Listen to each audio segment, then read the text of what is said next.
सभी को नमस्कार। मैं हितेश शर्मा। सुधा चंद्रन एक बेहतरीन एक्टर और एक बेहतरीन डांसर। शायद किसी को याद हो, एक दुर्घटना में वो पूरी तरह से घायल हो गई। उनके दाएं पैर के जो टिश्यू थे वो पूरी तरह से क्षतिग्रस्त हो गए। दाएं पैर में गैंग्रीन फैल गया। डॉक्टर्स ने कहा दायां पैर काटना पड़ेगा। आप कल्पना करें कैसी मनोस्थिति रही होगी। उसके बाद एक लंबा इलाज। किसी ने सुझाव दिया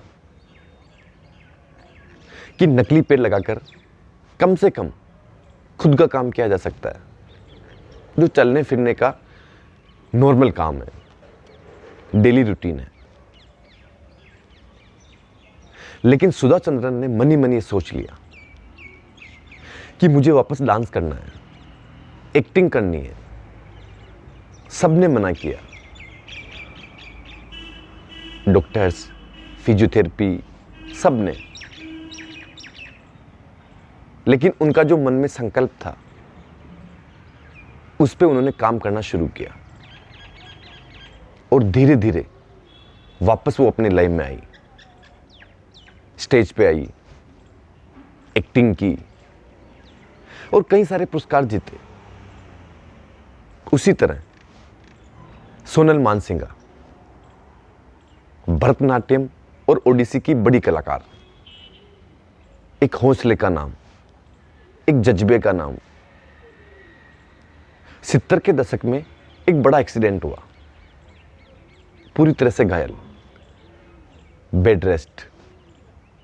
किसी ने नहीं सोचा कि ये वापस स्टेज पे आएगी और उतनी ही लगन से आएगी, उतनी ही मेहनत से आएगी। सबको लगा कि अब बिस्तर पे ही रहना है। उनको भी सभी ने मना कर दिया कि अब कुछ नहीं हो सकता, अब सिर्फ आराम करना है। लेकिन मन में एक संकल्प, एक बड़ा बदलाव, एक बड़ी हिम्मत। धीरे धीरे मेहनत की, शुरुआत की और कुछ ही दिनों के बाद अपनी लय में आना शुरू किया।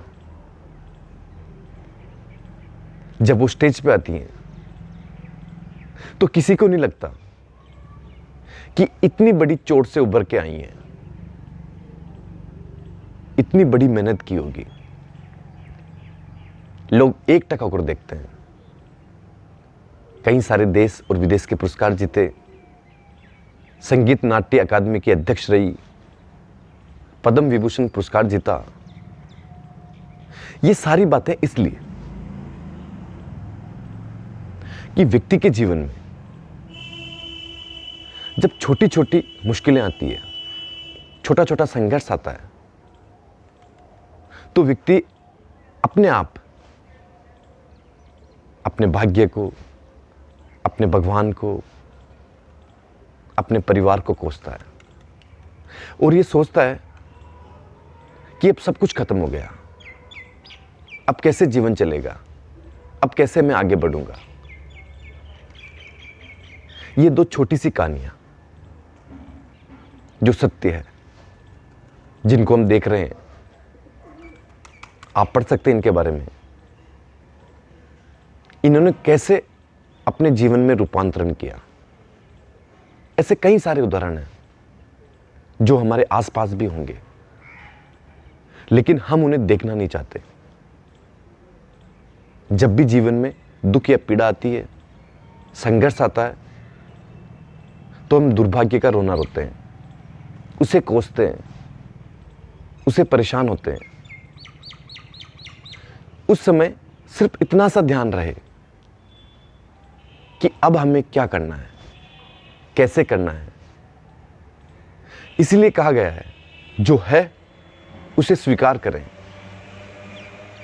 जब व्यक्ति किसी भी चीज को, किसी भी भाव को, किसी भी परिस्थिति को मन से स्वीकार कर ले, मन से मान ले कि हाँ ये सच है, उसके बाद वो ये तय करे कि वहां से कैसे निकलना है, कैसे आगे बढ़ना है। और यही परिस्थिति, यही भाव उसे बाहर ले जाएगी जहां वो जाना चाहता है। इस जगत में अधिकांश लोग वही अटक जाते हैं, उसी बात का रोना रोते हैं जहां वो हैं, और जीवन भर रोते रहते हैं। एक दूसरे को अपने जीवन की दुखों की कहानियां सुनाते रहते हैं। ना उनका दुख बदलता है, ना सामने वाले का बदलता है। अपने जीवन में कोशिश करें, जब भी ऐसी कोई परिस्थिति आए जो आपको पीड़ा दे, दुख दे, तो उसे स्वीकार करें, उसे मान लें कि यह सच है। उसके बाद यह तय करें कि वहां से कैसे निकलना है। उसके लिए संकल्प करें, अपने अंदर एक मजबूत भाव लेकर आए। व्यक्ति जीवन में किसी भी परिस्थिति से निकल सकता है, और इसीलिए कहा है कि कोई भी कार्य असंभव नहीं, क्योंकि समय हमेशा एक जैसा नहीं। यह आप पर निर्भर करेगा कि आप उसे अपने लिए कैसे बदलते हैं। जीवन में जो बदलाव है वो आपके ऊपर है, यह आपको तय करना है। जो संघर्ष है वो हमेशा चलेगा, लेकिन उन संघर्ष से कैसे जीता जाए, कैसे विजयी पाई जाए, वो आपको तय करना है। आपने मुझे प्रेमपूर्वक सुना, उसके लिए धन्यवाद।